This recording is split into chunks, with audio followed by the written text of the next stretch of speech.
नमस्कार, शारदाज होम किचनमध्ये तुमचं सर्वांचं स्वागत आहे। आज आपण बनवणार आहोत अंडा कढी। त्याच्यासाठी आपण हे 4 अंडे उकडून घेतलेले आहेत आणि शिलून घेतलेले आहेत। त्याच्यासाठी लागणारे साहित्य बघूया आपण।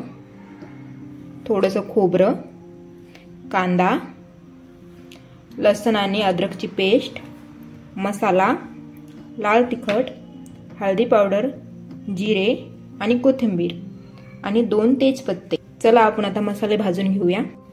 हे बघा, आपण तवा ठेवला आहे। आता आपण या तव्यावर कांदा भाजून घेऊया। थोडंसं तेल टाकून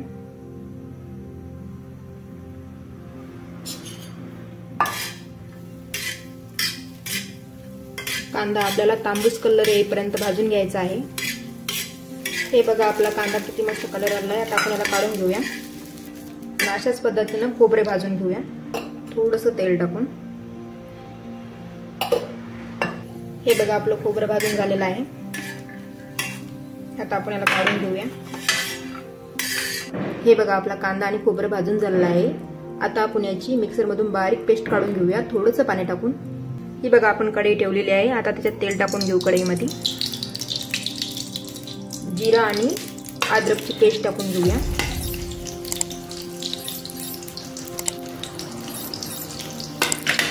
लसूण आणि अद्रकची पेस्ट टाकून घेऊया। आता त्याला फ्राय करून घेऊया।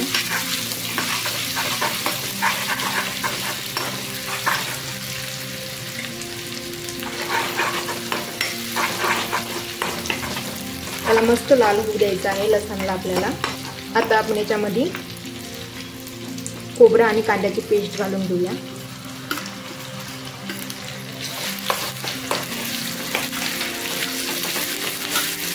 याला मस्त तेल सुटेपर्यंत आपण फ्राय करून घेऊया।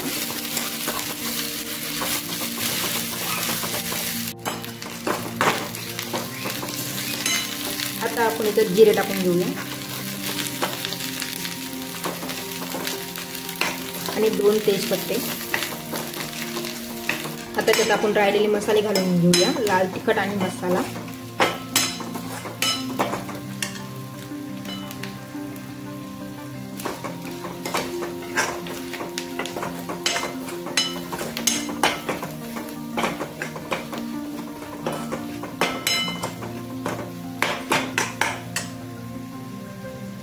आता याला आपण 5 मिनिटं होऊ देऊ मसाले, म्हणजे लाल तिखट आपलं चांगलं भाजलं जाईल। चवीनुसार मीठ। हे बघा, आपण आता याच्यामध्ये अंडी टाकून घेऊया।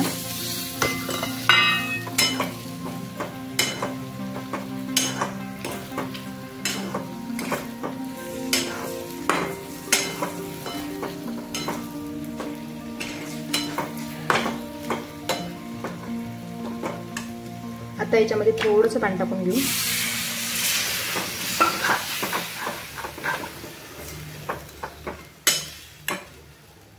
आणि थोडासा कोथिंबीर। आता आपण याला 5 मिनिटं होऊ देऊ, एक उकळी फुटेपर्यंत।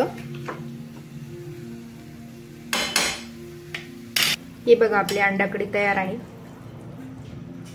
किती छान कलर आलेला आहे।